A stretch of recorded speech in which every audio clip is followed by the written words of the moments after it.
Good day, everyone. Hi. I just blinded myself. Hope you're all doing well. I hope that a nice, restful weekends await us all. How y'all doing? Do y'all need anything before we begin today?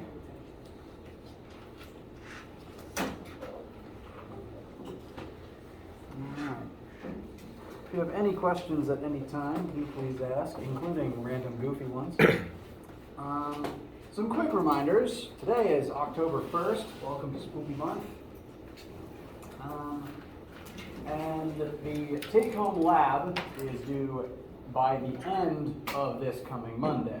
So it is due before 11:49, Monday, October 4th. So you have all weekend to finish it up with your group.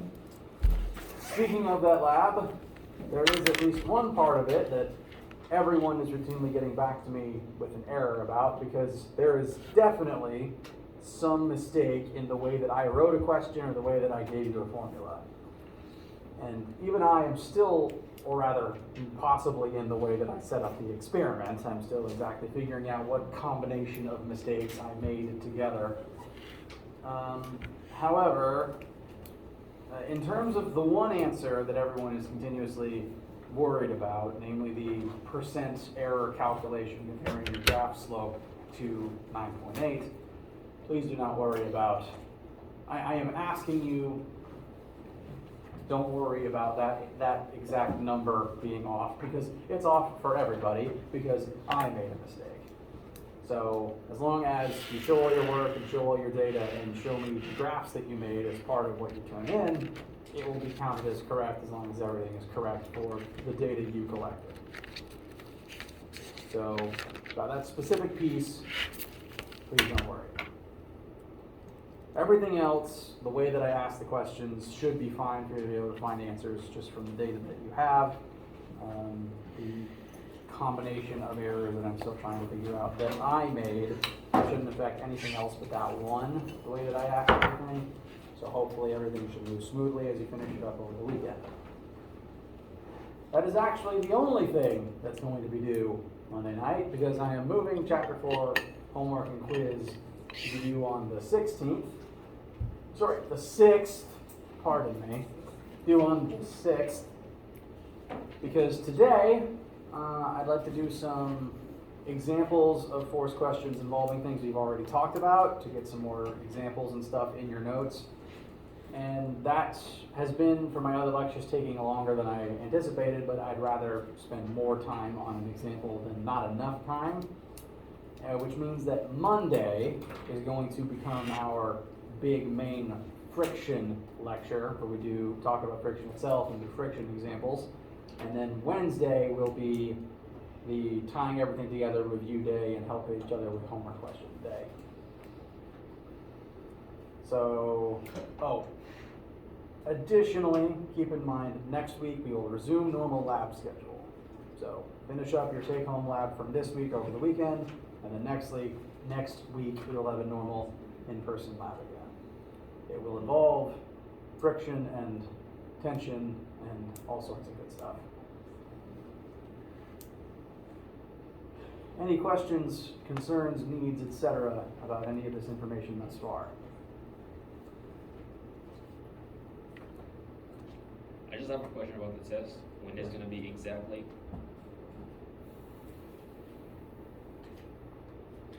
Wonderful question.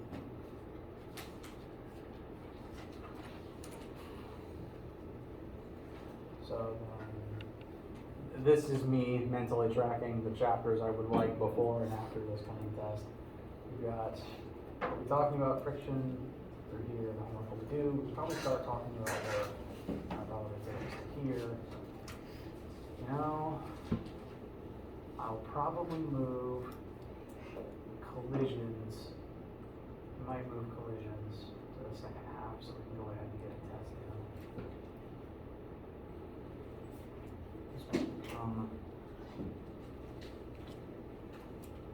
in. to give you an answer to this question, I'm having to do some pondering I was planning for later. I apologize.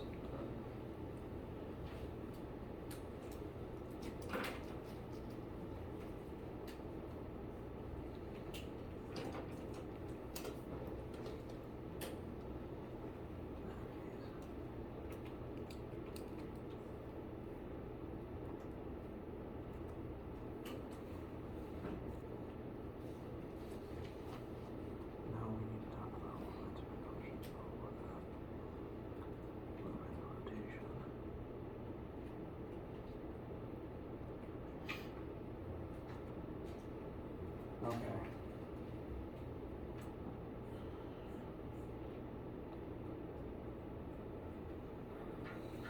I would expect test 1 to be the last full week of October, administered in lab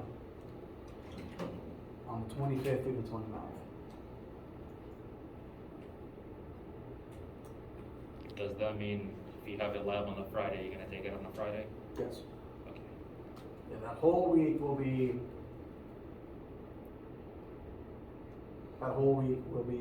You come to lab and you take the test there. Again, so that you have time, you don't have to rush in from one class and rush out to another. So that'll give us, still here for force, still here for work, and still here for momentum and collisions. And then we will spend the rest of the semester talking about rotation and miscellaneous.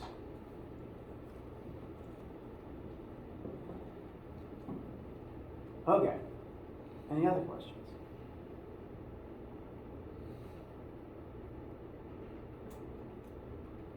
Okay. So, let's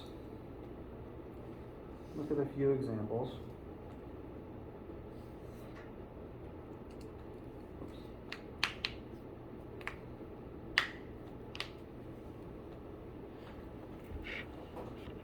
Let's start off nice and straightforward, looking at specifically net force and acceleration, and a free body diagram question, just to get more cases of this type of stuff in your notes. A box is being pushed across the flat ground by two opposing forces, a 200 Newton force pointed west, and a 250 Newton force pointed east. We're going to assume that this takes place on Earth, and that this box is being slid across horizontal, flat ground.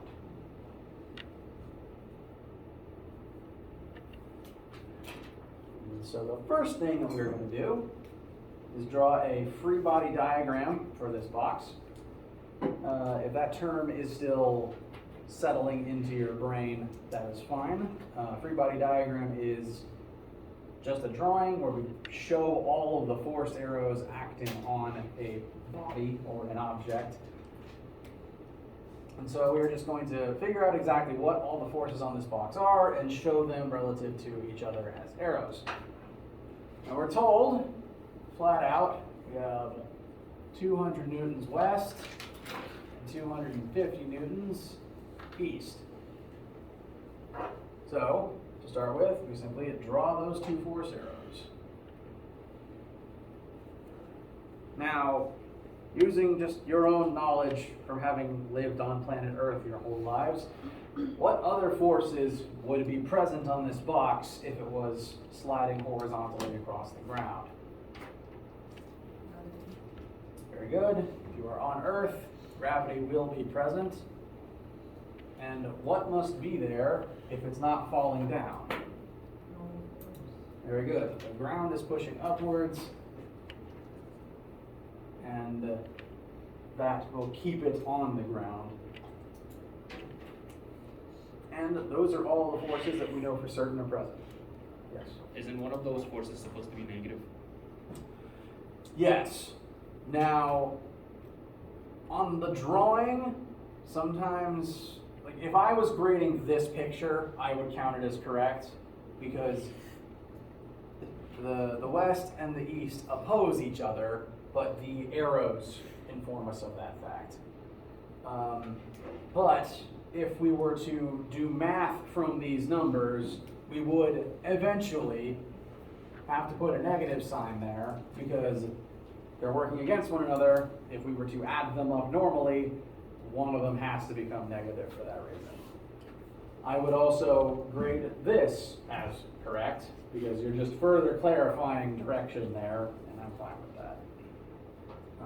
So putting the negative would probably be more, it would at least lead you into the math in a nice way, so that is probably a good idea. Additionally, the gravity would be negative as well to counteract the upward normal force. Speaking of those two forces, we're now going to begin examining the net force on this box. We determined all the forces present. Now we need to start adding them together. Now, if the object is just sliding horizontally across the ground, what would be, well, the net force in the y-axis specifically would be 0. Because if it's just moving horizontally, not accelerating up or down, all the vertical forces present must add up to 0. So on flat ground, normal force and gravity do happen to be equal and opposite. They'll just cancel out and add up to 0. This will be the case for any object, either stationary on flat ground or sliding horizontally across flat ground. It's a little different in the x-axis though, because we do have two imbalanced forces. To find the net force in the x-axis, all we really need to do is just add them together. And we've already noted that one of them is negative in comparison to the other. So adding them will actually be a subtraction problem and should give us a net force of 50 newtons east.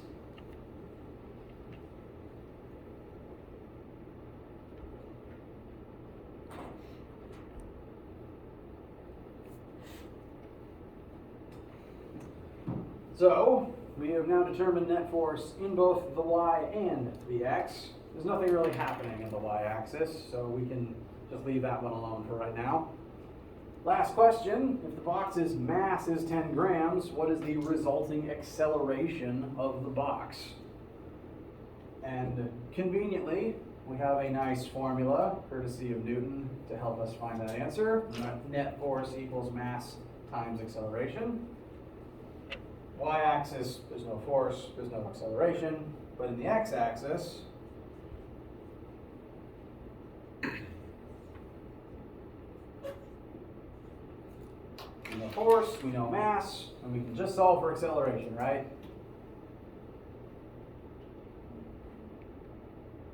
Is there a catch first? Yeah. What's the catch? It's in grams. It's in grams. So what's 10 grams in kilograms?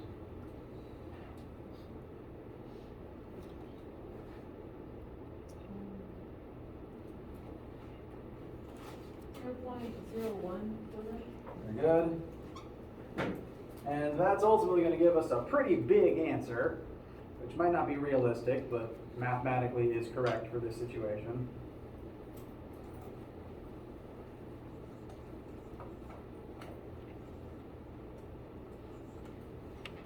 So divide 50 by 0.01, that gives us 5,000. What would our units be? Meters per second squared, very good. And what would the direction of this acceleration vector be? East. East. The net force was pushing east. Therefore, we are going to accelerate east. Mathematically, we can also prove that by looking at the formula and considering that mass is a scalar, and multiplying a scalar by a vector does not change the direction. So the acceleration will have the same direction as the force and vice versa.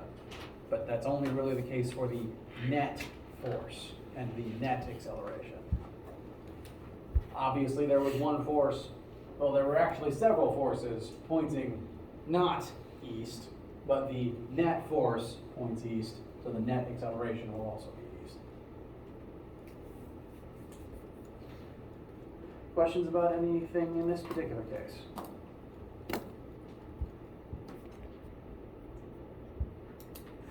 Okay. So that was kind of a nice warm-up, nice refresher. The next case is a little more involved, and I do want us to spend, I'm going to spend time with you working the whole thing start to finish, because there will be at least one question like this on the test at the end of October, and because individual pieces and tactics and concepts from this particular question will be relevant throughout your homework. So, we're hanging a box, and typically if you are hanging something, you want it to remain absolutely in place. So, we have a 100 kilogram box hung from a total of 3 strings, one straight down and then 2 at different angles connecting the first one to the ceiling. And our job here as, I'm going to say civil engineers, because they do very similar math in their line of work, is to make sure that that box doesn't fall.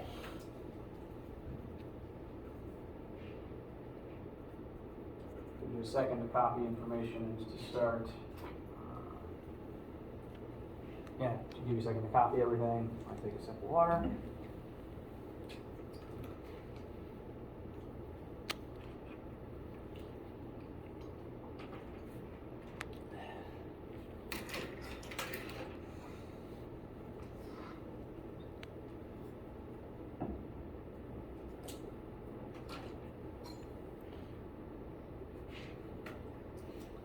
So,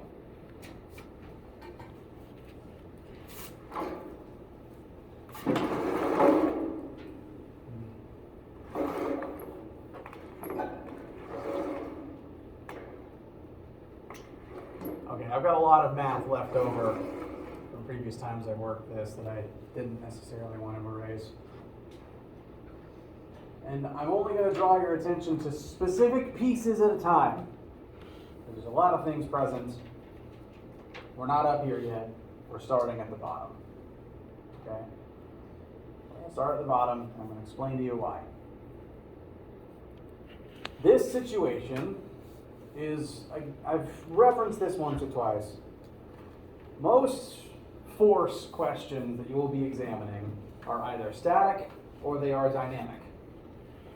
In a dynamic situation, things are moving. The forces add up to something that isn't zero, and things are accelerating as a result of that. That's situations like race cars, rocket ships, and hitting baseballs. This is a static situation. As I said, the goal is to keep everything locked in place. To do that, in addition to the mass that we were given, there's 2 more things we can freely assume if we want this to be a static situation. For everything to be in place, nothing can be accelerating. So every single piece of this system, the acceleration of that piece has to be 0. And secondly, if acceleration is 0, that means that the net force on every single point and every single part of this also has to be 0. Every force present has to add up together and cancel out, or the whole thing starts breaking. Because if any piece is accelerating, it had to break off from somewhere, and then it falls. So these are our starting points. These are our starting assumptions. There's going to kind of be 2 parts to how I would recommend looking at this type of a situation.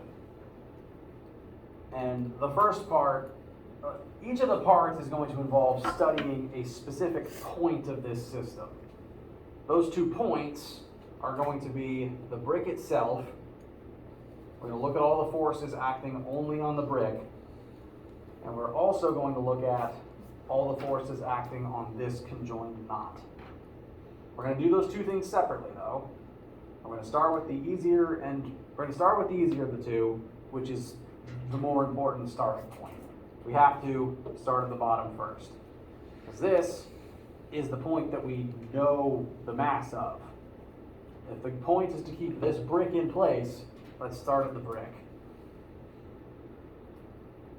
And so we need to determine all of the forces acting upon this particular brick. Now we know its mass, therefore gravity is going to be pulling down on it.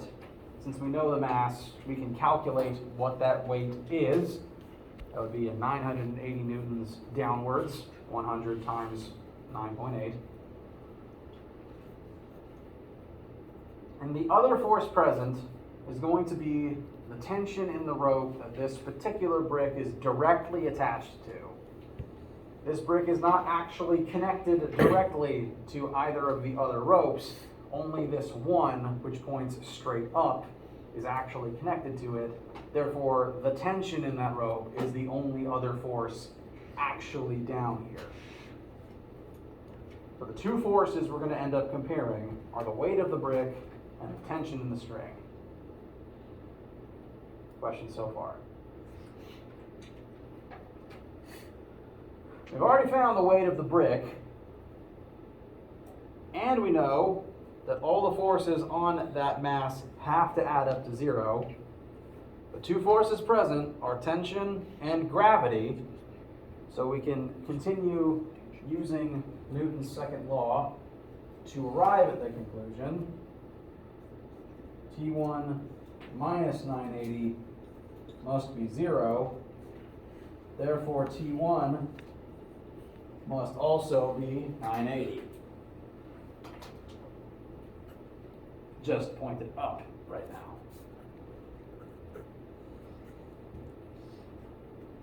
So we've already found one of the tensions.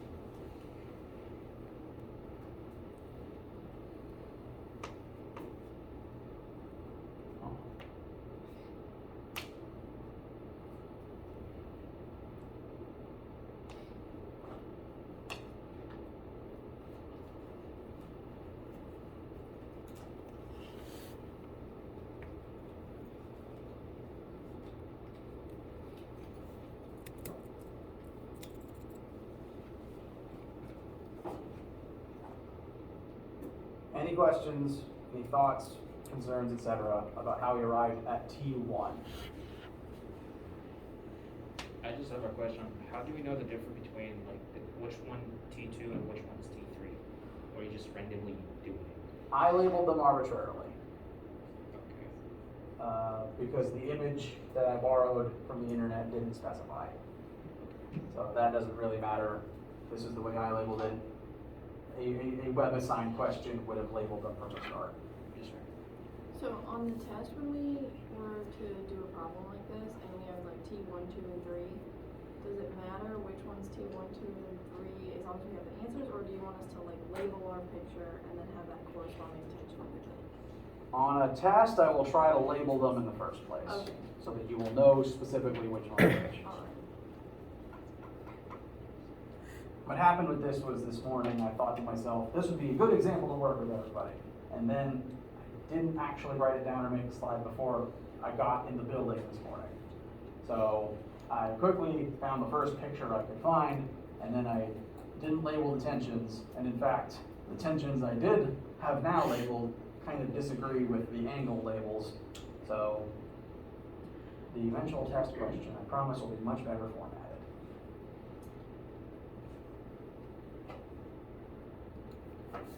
I apologize for the inconsistencies. Yeah, on future questions that you would actually be working on your own for a grade, each rope will be labeled to make that more clear. I've already been talking for a little while, and my vocal cords need more water and another break. So, in a minute, after I take a quick drink, we will continue and begin examining all of the forces acting on this junction right here. This is where the algebra really begins.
All right. How y'all feel? Anyone need anything before we continue?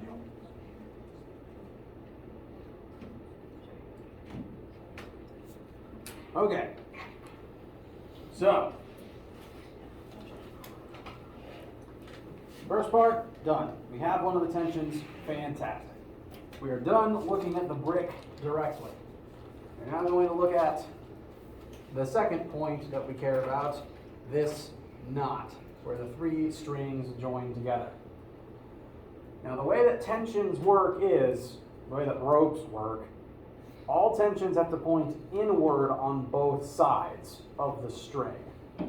So down here, in rope 1, tension points upwards in towards the center of that string. That means that on the other side, that force has to point down.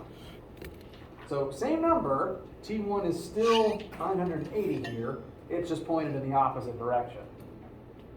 That means, looking at the other two ropes, they are also going to pull into themselves, which is good, because that gives them both positive Y legs, which will counteract this force pulling down. Questions so far?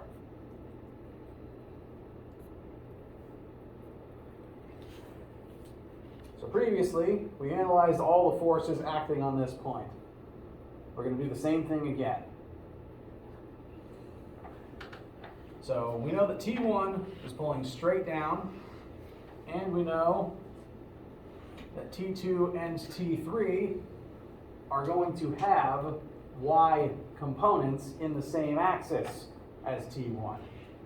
So if we come over here and start listing all of the forces in the Y-axis, net force Y is equal to the Y leg of T2 plus the Y leg of T3 minus 980, because T1 points downwards at this spot.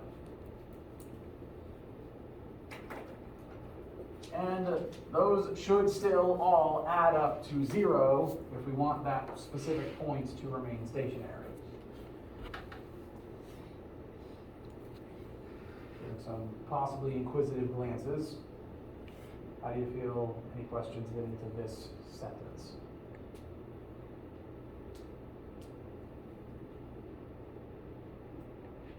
So we just added together, or you've started adding together, all of the Y forces acting on this knot.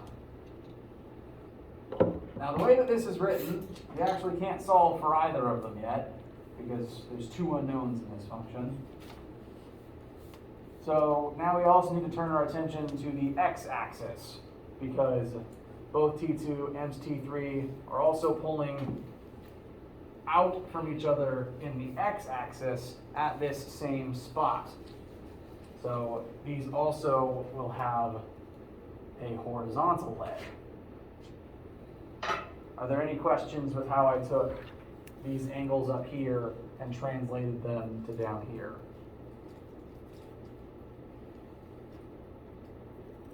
Why is it going outward and not inward?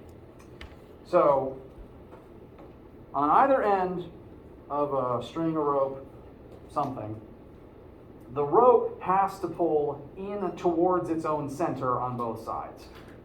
So if you were to say put a dot in the middle of each string, this side of string 2 would have to pull this way, and the arrow would specifically be up in, I guess we call that northwest, which means that this particular vector would have an upward y leg, but a negative x leg. The other rope would have to point towards its center, so it would have a positive y leg and a positive x leg. That does mean that on the other side of each of these strings, they would pull down towards the same center point.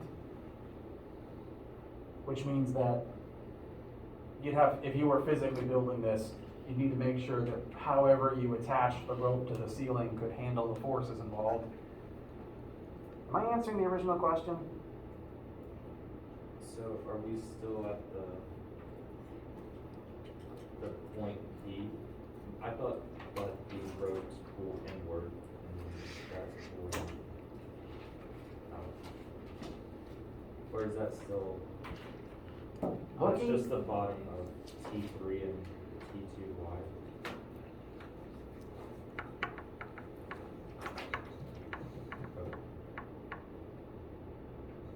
Does that help? Okay. Yes. So let's look at T1. The way that I draw the tensions involved in a rope is, starting from either end of the rope, I will draw an arrow pointing in towards the center. So for T2 and T3, this whole green arrow labeled T2 represents the entire force starting from here that points towards the center of that string. On the other side, there'd be a force starting here that points towards the center in the opposite direction. Does that address your concern? Okay. Any other questions? So we just know the inner angles from just because the other angles were 30, I forgot what the property of geometry is called, but. Yes. So if you've got two parallel lines and a diagonal between them, this angle would be the same as this angle, as long as the two lines were parallel. Similarly, these two would be the same, which you could also use. The only reason that I redrew it this way is so that the Y legs that I would end up drawing didn't overlap, because if I kept this original angle, both Y pieces would end up here, and I didn't want them on top of each other. So my drawings are just informed by my preferences in that way. You can draw them any way you want to if you'd rather keep it the original. I did want to use the numbers we were given, so I employed this rule and drew in a dotted horizontal axis here to set the angles from.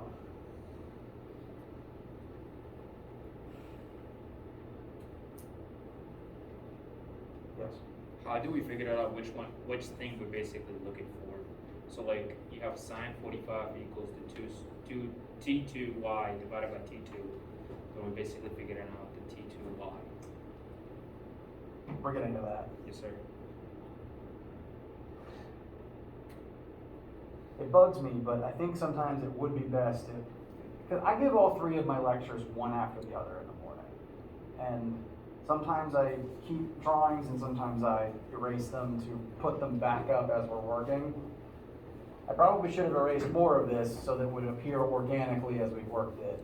So I apologize for the board clutter.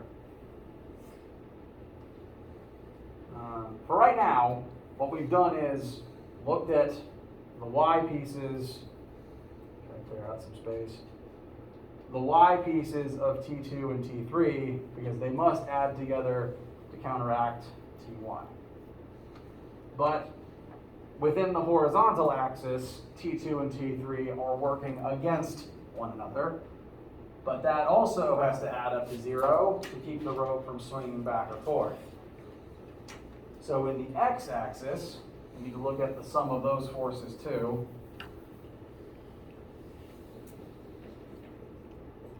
T2x plus T3x must also add up to 0.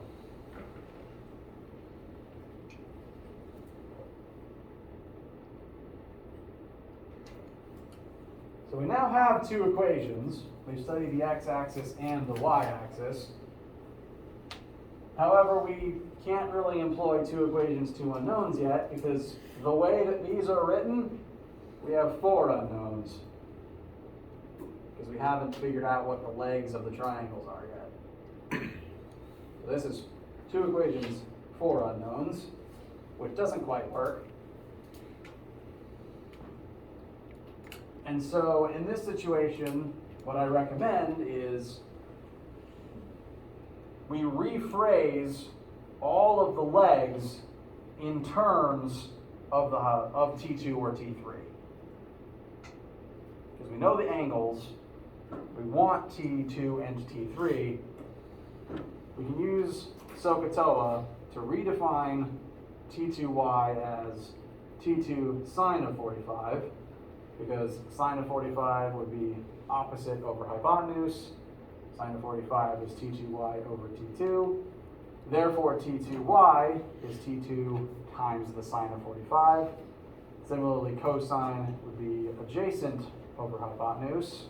So T2x is T2 times the cosine of 45. My handwriting is atrocious.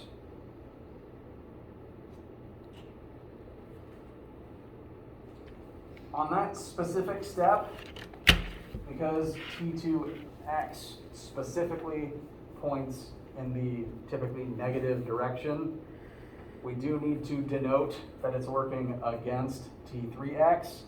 So I've added a negative sign, because one of them is going to have to be negative, and I'm going to go with this one for consistency.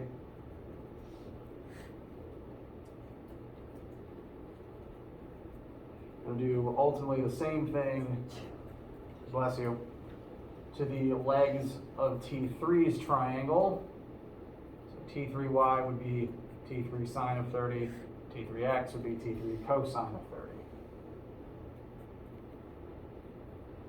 By doing all of that, by reframing each of these legs in terms of either T2 or T3, if we take those and sub them in, then we can eliminate these specific variables and just leave ourselves with T2s and T3s, not specifically a leg.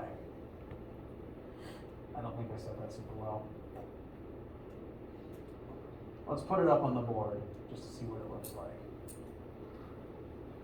We're going to take what we found for T2y and T3y and write it into the formula instead.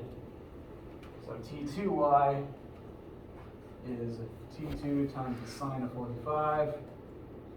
T3y is T3 times the sine of 30.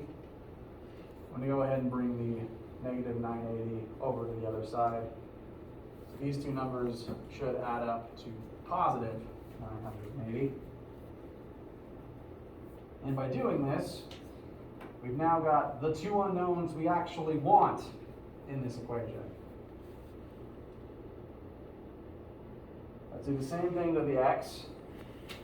T2x, we've declared as negative T2 cosine 45. T3x is T3 cosine 30.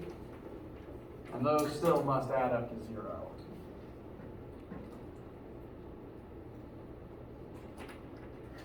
After doing that, and looking at our y and our x equations again, we now have two equations, two unknowns. And it's the same two unknowns in both of them. So now we can try to combine them and actually find our two answers. Questions, issues, concerns about anything so far? Bless you. Okay. It's a Friday, so let's see if we can find our numbers quickly and get you guys to lunch or to a nap. The X version has fewer things in it, so I think this is easier to actually solve for either T2 or T3. So let's say T3 cos 30 equals positive T2 cos 45. Just bring that to the other side. We can really pick whichever one we want. I'm just going to go from left to right and solve for T3. T3, my 3's look terrible, equals T2 times cosine 45 over cosine of 30, which might look scary, but we can solve for a single number here. This is just a decimal value. So we know what this is. It's just constant equals constant times a known number. I'm going to keep it like this for now, but you could just find a number here and carry that number all the way through. Now, instead of T3, we can write this instead. So I'm going to take that information over here. T2 times the sine of 45 plus, instead of T3, we're going to write T2 times the cos of 45 over the cos of 30, end bracket. That was in place of T3. It still needs to be multiplied by sine of 30. And that's all going to equal 980.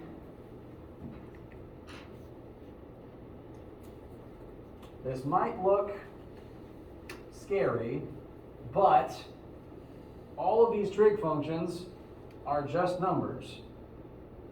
And each of the two terms present, there's only two terms on the left side. You got this term and then this whole thing, has a T2 in it that we can successfully and cleanly distribute out. There's no squared, there's no quadratic nonsense. Just use a distributive property.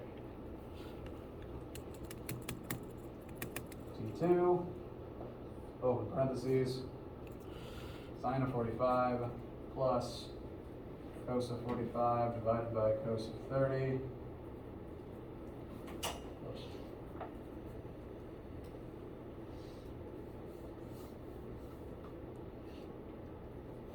That whole fraction times the sine of 30, end parentheses, equals 980.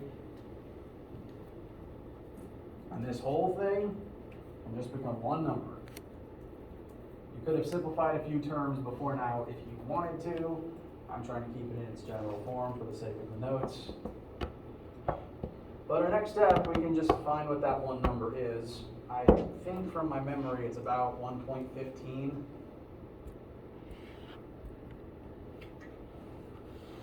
Anyone disagree with that? If you don't get a number similar to that from this, please let me know. There might be an error typing it into your calculator.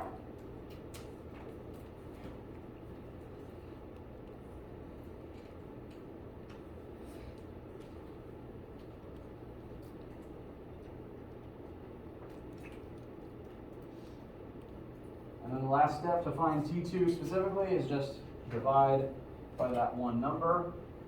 And I believe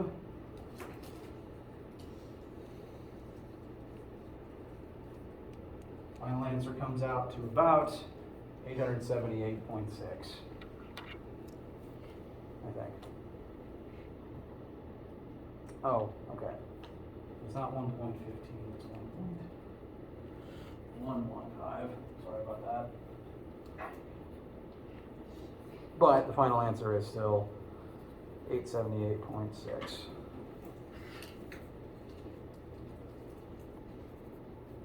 Any questions at all about how we found T2?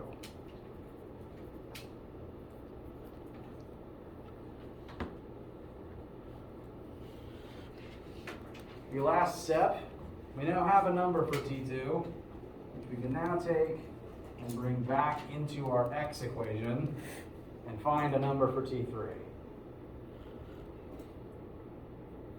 And that operation comes out to 717.40, actual 1 newtons.